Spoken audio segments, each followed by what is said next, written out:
Hello dear students, आज के इस वीडियो लेक्चर में हम मैथ्स 1 का चैप्टर नंबर 1 का 1.2 एक्सरसाइज हम सॉल्व करने वाले हैं। तो उसका एक्सप्लेनेशन स्टार्ट करने से पहले मैं आपसे रिक्वेस्ट करूंगी कि अगर अभी तक आपने चैनल को सब्सक्राइब नहीं किया है तो जल्दी से चैनल को सब्सक्राइब कर बेल आइकन बटन को प्रेस कीजिए ताकि आपको वीडियो के नोटिफिकेशंस मिलते रहे एंड लाइक एंड शेयर करना नहीं भूलना है। तो डियर स्टूडेंट्स, 1.2 एक्सरसाइज को करने के पहले हमें जो लॉजिकल कनेक्टिव्स है उनको समझना होगा। तो टेक्स्ट बुक में काफ़ी ब्यूटीफुली दिया हुआ है, लेकिन फिर भी इन शॉर्ट मैंने आप लोगों के लिए यहाँ पर नोट डाउन करके रखा है कि लॉजिकल कनेक्टिव्स जो है वो क्या होते हैं।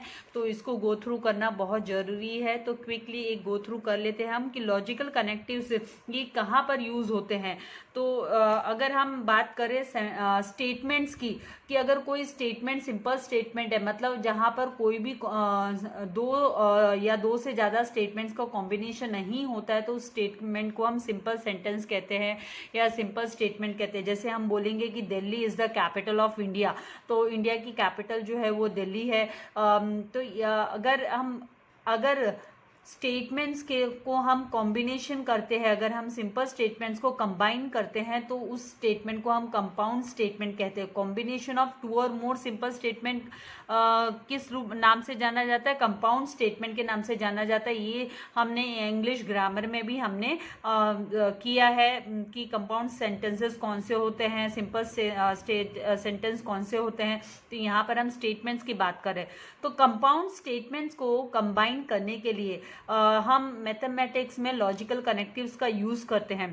तो लॉजिकल कनेक्टिव्स जो होते हैं वो लॉजिकल, जिसे हम लॉजिकल ऑपरेटर भी कहते हैं, इसे हम सेंटेंशियल कनेक्टिव या सेंटेंशियल ऑपरेटर भी कहा जाता है। तो टेक्स्ट बुक में भी काफ़ी ब्यूटीफुली डीप में एक्सप्लेनेशन दिया हुआ है। तो वंस मैं आप लोगों को ऑलवेज सजेस्ट करूंगी कि टेक्स्ट बुक रीडिंग भले मैथ्स की हो, इकोनॉमिक्स की हो, अकाउंट्स की हो, आपको टेक्स्ट बुक रीडिंग जरूर करनी चाहिए। तो यहाँ पर हम यहाँ पर इसके जो लॉजिकल कनेक्टिव्स है उसकी टेबल को हम स्टडी करेंगे कि कनेक्टिव्स कौन कौन से कनेक्टिव्स यूज़ किए जाते हैं। कंपाउंड स्टेटमेंट में हम ए एंड डी एंड को यूज़ करते हैं, जिसे मैथ्स में जिसका सिंबल है जिस इस तरीके से आपको सिंबल लिखना है कि आपको मैं अगर बोलूँ तो उल्टा वी लिखना है। हम बोल सकते हैं उल्टा वी एंड के लिए, ए एंड डी एंड के लिए।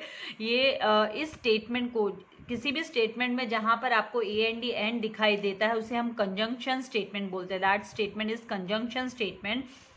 एंड ओ आर और वाला जो, तो ये टेबल आपको जरूर अच्छे से है ना स्टडी कर लेना है। ओ आर और जिस स्टेटमेंट में दिखाई देता है जिसमें हम जिसको हम सिंबॉलिकली मैथ्स के सिंबल के हिसाब से उसमें हम वी का यू का यूज़ करते हैं, जिसे हम डिसजंक्शन स्टेटमेंट कहते हैं।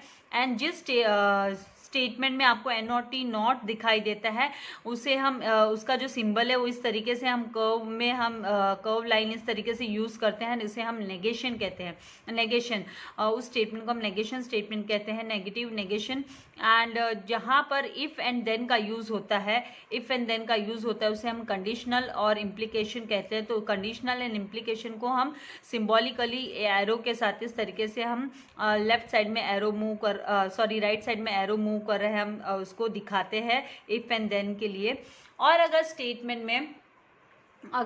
में इफ़ एंड ओनली इफ़, जिसे हम IFF बोलते हैं, इफ़ एंड ओनली इफ, तो यहाँ पर डबल इम्प्लीकेशन का साइन, डबल इम्प्लीकेशन का सिंबल यूज़ किया जाता है, जिसे हम बाय कंडीशनल या डबल इम्प्लीकेशन कहते हैं।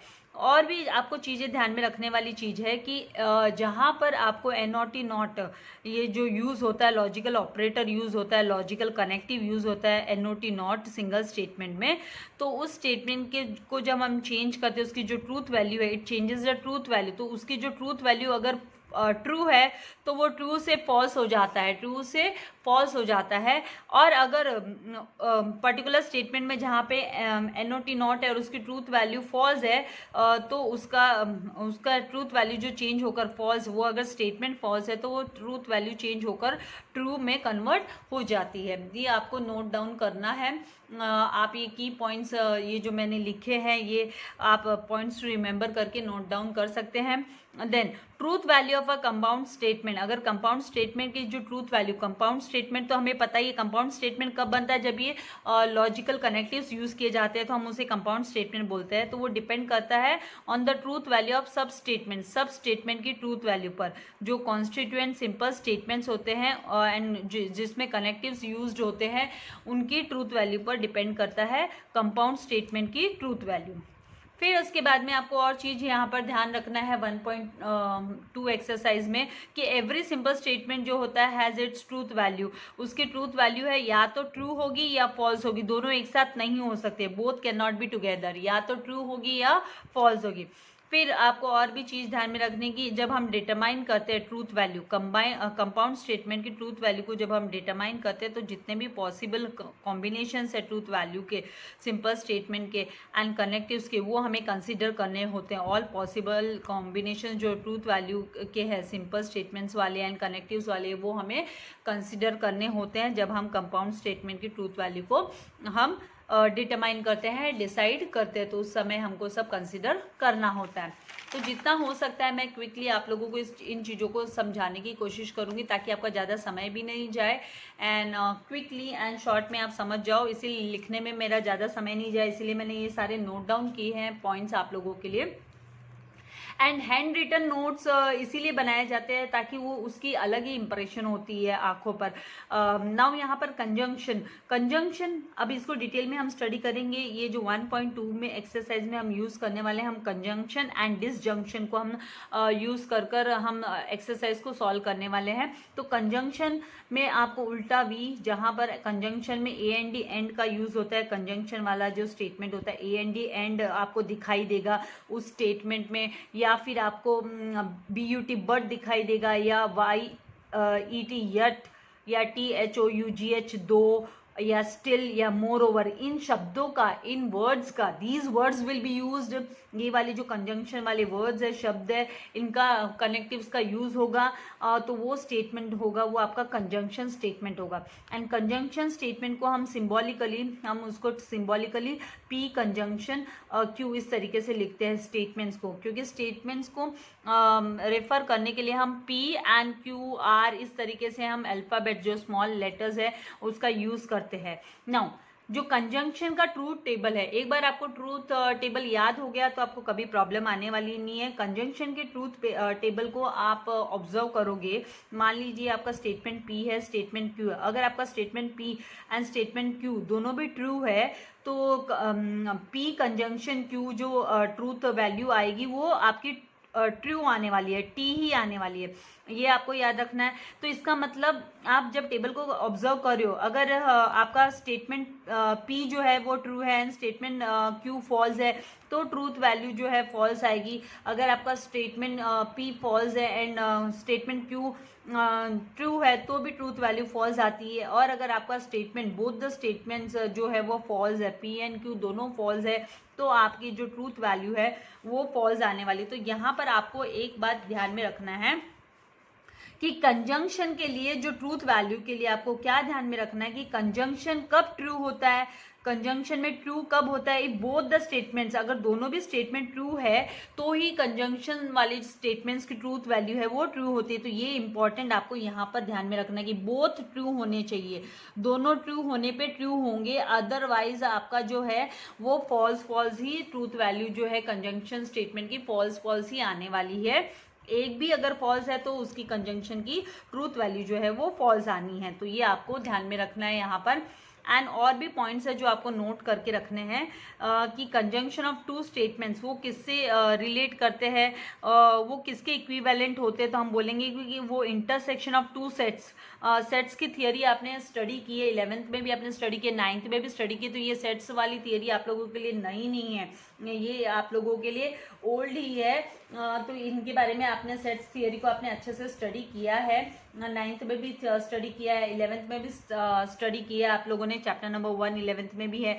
तो यहाँ पर जो सेट्स में इंटरसेक्शन ऑफ टू सेट्स होता है, intersection of two sets theory मतलब दोनों ट्रू है दोनों ट्रू है तो हम ट्रू लेंगे, अदरवाइज वो इसकी जो ट्रूथ वैल्यू है वो फॉल्स होती है। तो कंजंक्शन ऑफ टू स्टेटमेंट्स इसी को करस्पॉन्ड करता है कि दोनों को सेम होना जरूरी है, दोनों में इक्वलिटी इक्विवेलेंट होना जरूरी है। नाउ डिसजंक्शन में क्या करना होता है, डिसजंक्शन में ओ आर और, ये जो ओ आर और जो है यहाँ पर लॉजिकल कनेक्टिव यूज होता है, वो ओ आर और यूज होता है डिसजंक्शन स्टेटमेंट में।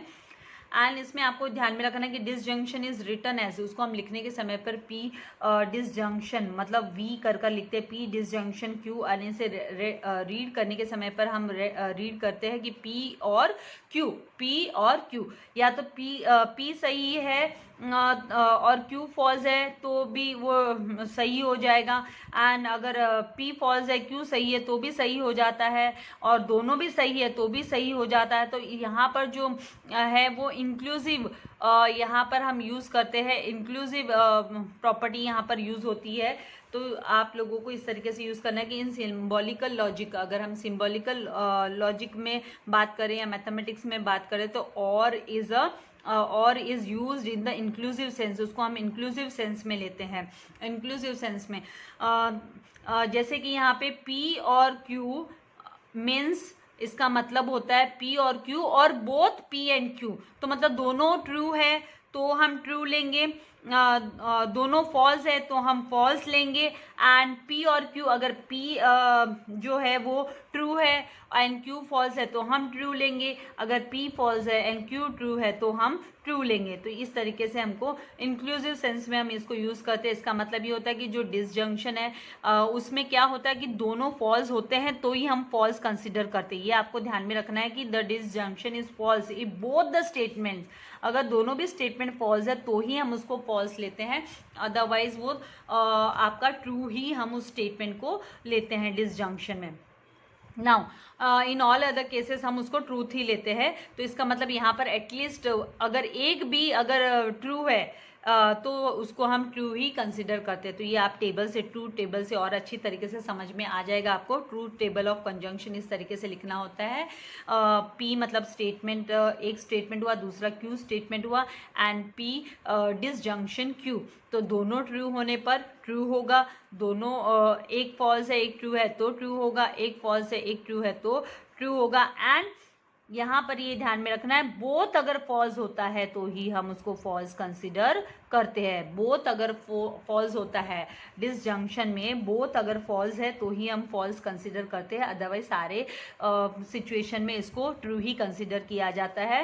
एंड इसका उल्टा होता है कंजंक्शन में। कंजंक्शन में दोनों ट्रू होते हैं तो ही हम उसको ट्रू कंसिडर करते हैं, अदरवाइज सारे का सिचुएशन में हम इसको फॉल्स कंसिडर करते हैं। तो इस तरीके से आपको इसको स्टडी करना है, ध्यान में रखना है, प्रैक्टिस से आपको आ ही जाने वाला है, कोई प्रॉब्लम आने वाली नहीं है। तो यहाँ पर डिसजंक्शन की थियरी में आपको याद रखना है दोनों फॉल्स होने पे ही हम फॉल्स उसको कंसिडर करते हैं, अदरवाइज वो ट्रू होता है। तो यहाँ पर जो सेट्स की जो थियरी हमने पढ़ी है, यूनियन ऑफ टू सेट्स, तो वो थियरी यहाँ पर अप्लाई होती है। डिसजंक्शन ऑफ टू स्टेटमेंट्स किसके इक्विवेलेंट होता है, तो यूनियन ऑफ टू सेट्स के थियरी पर ये एप्लीकेबल है, थियरी के हिसाब से ये एप्लीकेबल है। दोनों फॉल्स होने पर ही फॉल्स होता है, अदरवाइज ये ट्रू होता है। आपको इसका जो ट्रूथ वैल्यू है वो इस तरीके से ध्यान में रखना है। आगे हम मूव करेंगे, आपको ज़्यादा समय आपका नहीं लेने वाली हूँ, क्विकली हम सॉल्व कर देने वाले हैं एक्सरसाइज को। तो मुझे ऐसे उम्मीद है कि आपको जो कॉन्सेप्ट्स है वो क्लियर हो रहे हैं, समझ में आ रहे हैं, चीज़ें आपके लिए डिफ़िकल्ट नहीं जा रही है। अभी हम यहाँ पर एक्सरसाइज 1 आप लोगों को जो सॉल्व एग्जाम्पल्स दिए हैं वो आपको खुद से ज़रा गो थ्रू कर लेना। यहाँ पे काफ़ी जो एग्जाम्पल्स दिए हुए हैं, तो एक बार टेक्स्ट बुक में से जो एग्जाम्पल्स हैं उनको ज़रूर से गो थ्रू कर लीजिएगा, सॉल्व एग्जाम्पल्स को स्टडी कर लीजिएगा। एंड 1.2 एक्सरसाइज भी काफ़ी इजी है, जो मैंने आपसे कहा डिसजंक्शन एंड कंजंक्शन के कनेक्टिव्स पे ही बेस्ड है। तो यहाँ पर पहला जो क्वेश्चन है कि express the following statements in symbolic form, तो खाली आपको सिंबॉलिक फॉर्म में इसे एक्सप्रेस करना है। तो यहाँ पर मैंने क्वेश्चंस नोट डाउन करके रखे हैं ताकि क्विकली आप लोगों को इसके आंसर्स में दे सकूँ, आपका ज़्यादा समय भी ना लूँ। तो यहाँ पर पहले जो क्वेश्चन नंबर 1 है, इसमें मैं आप लोगों को थोड़ा पैटर्न भी लिखना सिखाऊंगी कि किस तरीके से आपको इसे लिखना है। तो यहाँ पर जैसे दिया है कि ई इज़ अ वावेल और यहाँ पर ये देखिए कनेक्टिव को आपको नोट करना है कि यहाँ पे ये कनेक्टिव जो यूज हो रहा है ये कनेक्टिव कौन सा है, तो यहाँ पर ये कनेक्टिव जो है ओ आर और वाला है, तो मतलब डिसजंक्शन वाला कनेक्टिव यहाँ पर यूज हुआ है, डिसजंक्शन। तो यहाँ पर जो सिंबल है वो हम वी वाला सिंबल यूज करते हैं। तो हम यहाँ पर पहले तो इन स्टेटमेंट्स को लिखेंगे कि लेट पी, तो यहाँ पर यहाँ पर इसको सेपरेट किया गया है। पहला जो आपका स्टेटमेंट है ई इज अ वॉवेल, और दूसरा स्टेटमेंट 2+3 है, और 2+3 इक्वल्स टू 5 है। तो यहाँ पर हम लिखेंगे कि let E is a vowel, E is a A, E I O U यू 5 वावेल्स होते हैं, राइट। आप लोगों ने इंग्लिश ग्रामर के पढ़े ही है वावेल्स। एंड जो Q है यहाँ पर 2+3 इज इक्वल्स टू 5, ये आपका स्टेटमेंट Q स्टेटमेंट होगा कि 2+3 इज इक्वल्स टू 5। और आपने है ना स्टेटमेंट को रीड करने के समय पे आपने नोट कर लिया कि ये डिसजंक्शन वाला है, तो ऑब्वियसली इसका जो सिंबॉलिक फॉर्म लिखेंगे आप, सिंबॉलिक फॉर्म इसका जो होगा, सिंबॉलिक फॉर्म यहाँ पर हम इसका सिंबॉलिक फॉर्म है वो लिखेंगे P एंड डिसजंक्शन में आप V लिखते हो, ये डिसजंक्शन वाला स्टेटमेंट है, तो P V एंड आपको Q, इस तरीके से इस सिंबॉलिक फॉर्म लिखना है। नाउ नेक्स्ट यहाँ पर है कि mango is a fruit but, यहाँ पे BUT बट यूज किया है। तो जैसे हमने स्टडी किया कि बट है, AND एंड है, एंड आपका मोर ओवर, इस तरीके के जो वर्ड होते हैं, तो हम यहाँ पर AND एंड का यूज करते हैं, AND एंड, तो मोर ओवर ये सब है, तो AND एंड, तो ये सारे जो है वो इसका मतलब कंजंक्शन होता है, कंजंक्शन इसका मतलब होता है कंजंक्शन, एंड कंजंक्शन में हम उल्टा V बोल दोगे आप, जैसे भी आपको ध्यान में रहता है उस हिसाब से। तो यहाँ पर हम लिखेंगे लेट, तो यहाँ पर दो स्टेटमेंट, इन स्टेटमेंट्स को कैसे सेपरेट किया गया कि mango is a fruit and potato is a vegetable. तो यहाँ पर हम लिखेंगे let P, mango is a fruit, mango, P statement क्या है, मैंगो इज ए फ्रूट, जैसे आपको पता है PQR ये स्टेटमेंट्स को रिप्रेजेंट करने के लिए हम लेटर्स को यूज करते हैं। एंड Q में लिखेंगे हम potato is a vegetable, potato is a vegetable. इसका सिंबॉलिक फॉर्म जो है, सिंबॉलिक फॉर्म इस तरीके से आप अपना आंसर प्रेजेंट कर दोगे कि सिंबॉलिक फॉर्म क्या होगा, P एंड कंजंक्शन, यहाँ पर P कंजंक्शन Q, ये P कंजंक्शन Q किसकी वजह से है, क्योंकि P बट यहाँ पर यूज हुआ है, ये कनेक्टिव जो यूज हुआ है वो बट यूज हुआ है, तो P बट Q का मतलब होता है P कंजंक्शन Q, इस तरीके से आपको लिखना है। नाउ नेक्स्ट जो है स्टेटमेंट थर्ड है, जो स्टेटमेंट दिया कि मिल्क इज वाइट और ग्रास इज ग्रीन, तो यहाँ पर OR और, तो OR और है वो डिसजंक्शन के लिए यूज होता है, हम जानते हैं कि ये डिसजंक्शन के लिए यूज होता है। तो ये कनेक्टिव जो यूज किया है OR और, ये डिसजंक्शन के लिए यूज होता है, डिसजंक्शन का सिंबल है वो V है। तो हम यहाँ पर पहले तो इसको लेट हम लिखेंगे कि लेट P, तो यहाँ पर जो स्टेटमेंट सेपरेट किया गया, milk is white grass is green, तो मिल्क इज वाइट,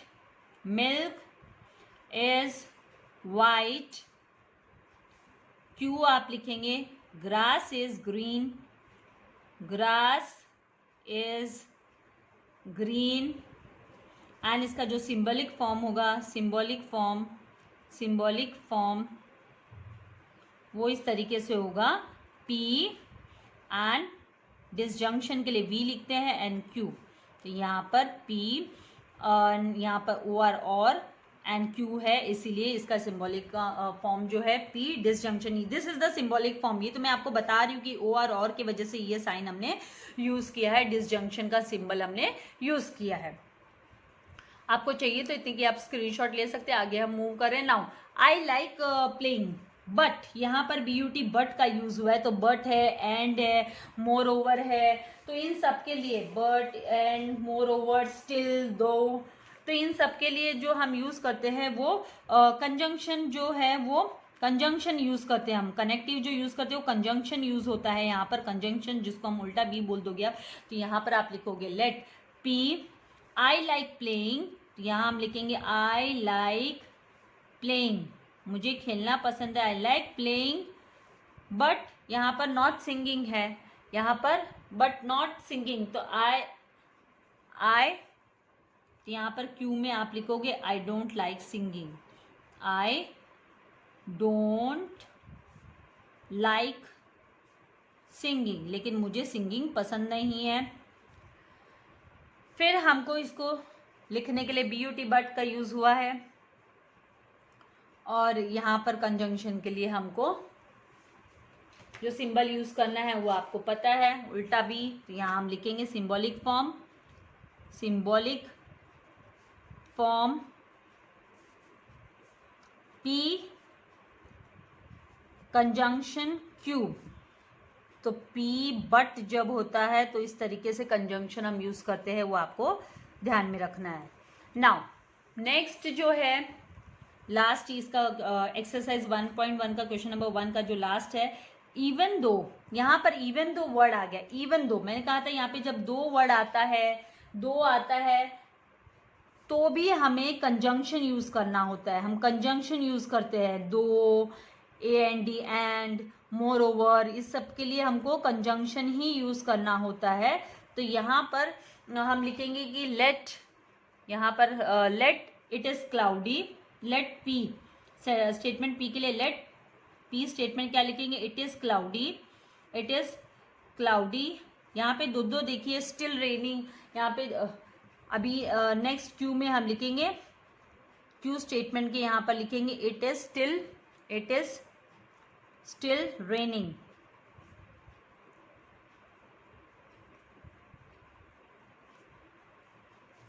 तो इस तरीके से लिखने के बाद में हमें पता है यहाँ पे कंजंक्शन यूज करना है, तो हम इसका सिंबॉलिक फॉर्म जो है, सिंबॉलिक फॉर्म आगे आपका ज़्यादा समय नहीं लगूगी क्योंकि मैक्सिमम मैंने नोट डाउन किया है। ये मैं आपको बताने के लिए कि पैटर्न आप किस तरीके से लिखोगे। तो यहाँ पर P और आपका यहाँ पे कंजंक्शन है, तो कंजंक्शन का साइन उल्टा V होता है, एंड Q। तो यहाँ पर P एंड दो इसीलिए यहाँ पर यूज़ किया है, इवन दो यूज़ किया है, इसीलिए हम इसको कंजंक्शन ले रहे हैं। तो ये आपको समझने के लिए मैं यहाँ पर लिख रही हूँ फॉर योर अंडरस्टैंडिंग। आपको चाहिए इसके स्क्रीनशॉट ले लीजिए। क्वेश्चन नंबर 2 पे जाते हैं, और क्वेश्चन नंबर 2 होते ही आपका एक्सरसाइज 1.2 जो है छोटा सा ये वो कंप्लीट हो जाएगा।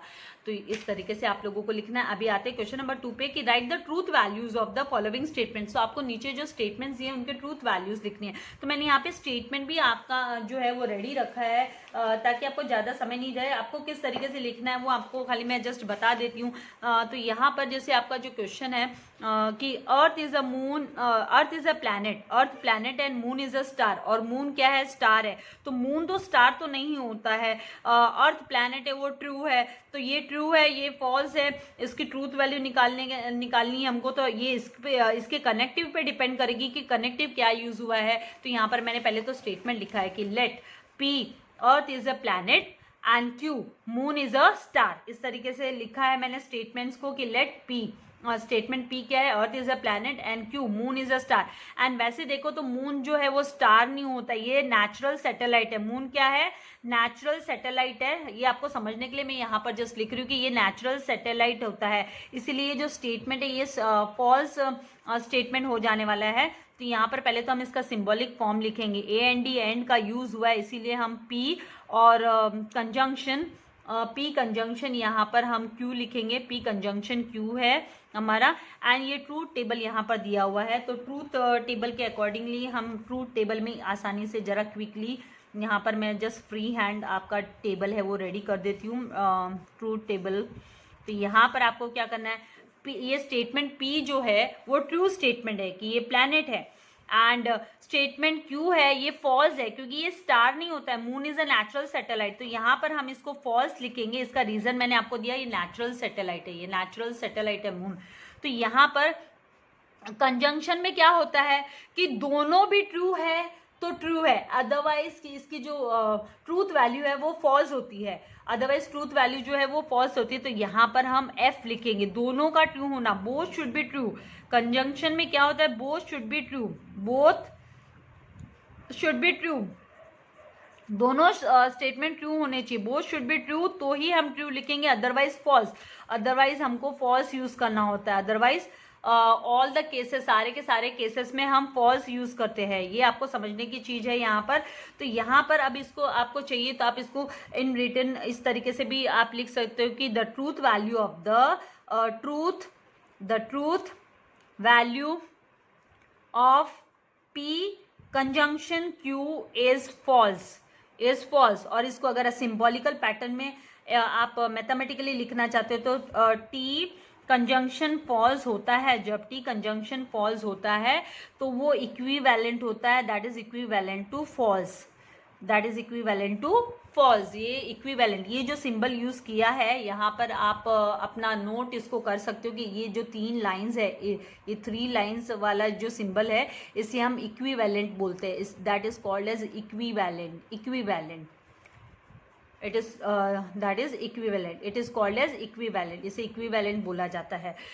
नाउ नेक्स्ट यहाँ पर जो सेकंड क्वेश्चन है, आई होप यहाँ आपको समझ में आ गया है। तो ये ट्रूथ टेबल आप याद कर लोगे तो आपको अच्छे से ध्यान में आ जाएगा। नेक्स्ट है let 16 is an even number. हाँ, 16 इवन नंबर है। इवन नंबर की इवन नंबर होने के लिए आपको यूनिट के प्लेस पे चेक करना होता है। यूनिट के प्लेस पे या तो 0, 2, 4, 6, 8 अगर आपको दिखाई देता है तो उस नंबर को हम इवन नंबर बोलते हैं। तो ये तो ट्रू हो जाता है। आप स्टेटमेंट यहाँ पर ये क्वेश्चन दिया है लेकिन मैंने इसको स्टेटमेंट फॉर्म में लिख लिया है कि यहाँ पर बोला है कि 16 is a number, A and D and दिया है। तो ये जो कंजंक्शन है, ए एंड डी एंड मतलब कंजंक्शन है, and 8 is a perfect square. 8 is a perfect square. तो हमें चेक करना है कि भाई 16 इज अ इवन नंबर है कि ये तो ट्रू है कि ये इवन नंबर है, and 8 is a perfect square. तो 8 परफेक्ट स्क्वायर नहीं है। परफेक्ट स्क्वायर कौन से नंबर होते हैं? अगर हम 16 की बात करते हैं तो 4 multiply by 4 is equal to 16। It is a जो 16 है वो परफेक्ट स्क्वायर है। या हम बोलते हैं 6 6 36, तो ये परफेक्ट स्क्वायर है। 6 6 36, तो these are called as perfect square. इन्हें हम परफेक्ट स्क्वायर बोलेंगे। लेकिन ये जो नंबर है 16 है, 36 है, 8 8 64, उन्हें हम परफेक्ट स्क्वायर बोलेंगे। लेकिन 8 को परफेक्ट स्क्वायर नहीं बोल सकते। तो पहले तो हम लिखेंगे सिंबॉलिक फॉर्म। इस स्टेटमेंट का सिंबॉलिक फॉर्म जो होगा वो होगा P एंड यहाँ पर कंजंक्शन है इसीलिए कंजंक्शन Q लिखेंगे। एंड इसके ट्रूथ टेबल ट्रूथ टेबल में अब आपको पता है दोनों ट्रू होंगे तो ही ट्रू होगा, अदरवाइज जो वैल्यू है वो क्या होने वाली है? फॉल्स होने वाली है। जो ट्रूथ वैल्यू है वो फॉल्स होने वाली है। तो यहाँ पर हम लिखेंगे कि जो स्टेटमेंट P है वो ट्रू है, statement P is true and statement Q is what? False. Statement Q जो है वो फॉल्स है। तो यहाँ पर इसकी ट्रूथ वैल्यू जो होगी वो फॉल्स ही होगी, क्योंकि हमें पता है बोथ शुड बी ट्रू। दोनों ट्रू होने पर ही ट्रू होता है। कंजंक्शन में रूल है कि दोनों भी स्टेटमेंट अगर ट्रू स्टेटमेंट है तो ही हम उसको ट्रू स्टेटमेंट कंसिडर करते हैं। तो यहाँ पर आप लिख लेंगे कि the truth value of P conjunction Q is false. कारण क्योंकि एक ट्रू है एंड एक फॉल्स है, इसीलिए इसकी ट्रूथ वैल्यू जो फॉल्स है। एंड इसको सिंबॉलिक फॉर्म में अगर आप लिखते हैं कि ट्रू एंड कंजंक्शन फॉल्स है, वो इक्विवेलेंट होता है फॉल्स के। ये आपको समझने के लिए। नाउ नेक्स्ट जो है आपको स्टेटमेंट यहाँ पर जो दिया है, क्वेश्चन दिया है कि क्वाड्रेटिक इक्वेशन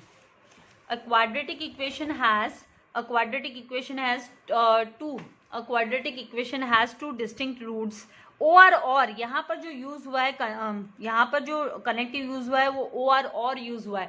तो और का मतलब होता है डिसजंक्शन। तो यहाँ पर मैंने स्टेटमेंट्स लिखकर रेडी रखे हैं, सेपरेट किए स्टेटमेंट को कि let P a quadratic equation has 2 distinct roots. तो यहाँ पर 2 डिस्टिंक्ट रूट्स नहीं, इसके जो रूट्स है वो 1 भी हो सकता है, 0 भी हो सकता है। 2 डिस्टिंक्ट रूट्स है ऐसा नहीं है।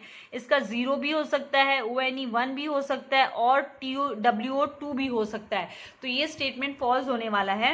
And 6 has 3 prime factors. तो 6 हैज 3 प्राइम फैक्टर्स। तो 6 के 3 प्राइम फैक्टर्स नहीं होते।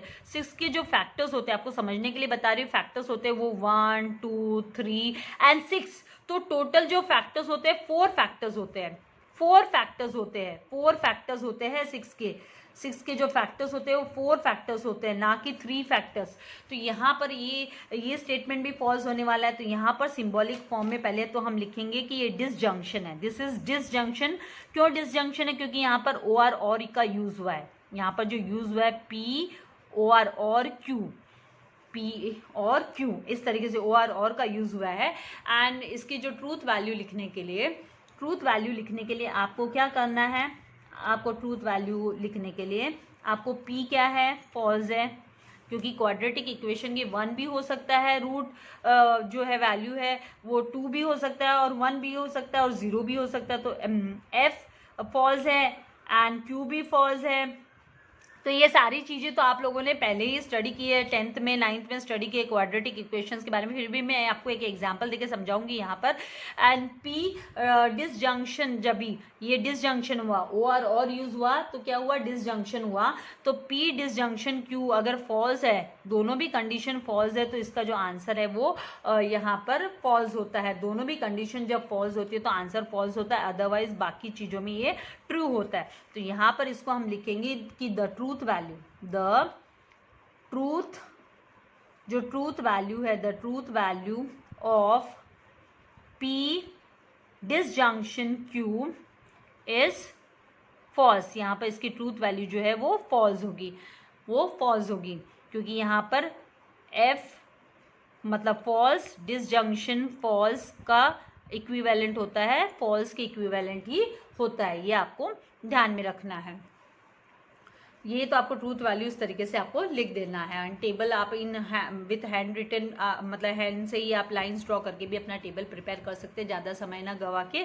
चाहिए तो उसको स्टेटमेंट फॉर्म में भी लिख सकते हैं कि the truth value of P and Q are false, hence the truth value of P disjunction Q is false, इस तरीके से भी आप लिख सकते हैं। नाउ लास्ट जो क्वेश्चन है आपका वो है कि the let P Himalayas are highest mountains. यहाँ पर मैंने स्टेटमेंट ले लिया क्योंकि यहाँ पर जो स्टेटमेंट आपको दिया है, कंपाउंड स्टेटमेंट जो दिया है टेक्स्ट बुक में, the Himalayas are highest mountains, और यहाँ पे ये जो कनेक्टिव यूज हुआ है वो BUT बट यूज हुआ है।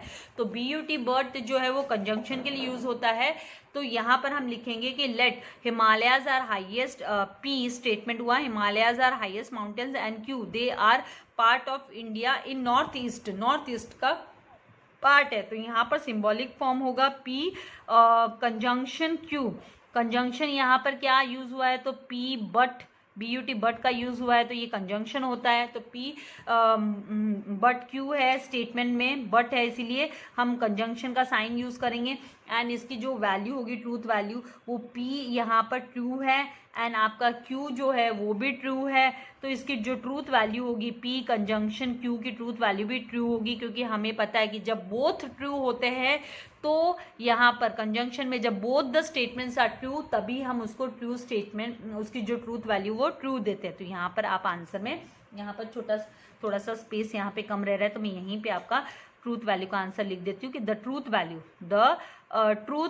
जो है, truth value of P conjunction Q is true हो जाएगी यहाँ पर, क्योंकि यहाँ पर पी कंजंक्शन ट्रू दोनों भी ट्रू है, इसीलिए वो, इसका कारण ये है कि आपका टी कंजंक्शन टी है तो ही it is equivalent to true होता है, इक्विवेलेंट टू ट्रू होता है। तो आई होप आपको अच्छे से समझ में आ गया। आपको चाहिए तो आप इसके स्क्रीनशॉट ले लीजिए एंड वीडियो को लाइक करना एंड शेयर करना नहीं भूलना है। नए वीडियोस को पाने के लिए सब्सक्राइब कर बेल आइकन बटन को प्रेस कीजिए ताकि आपको इमीडिएटली इंस्टेंट आपको नोटिफिकेशंस मिलते रहे, ताकि आप अपनी प्रैक्टिस जारी रखें।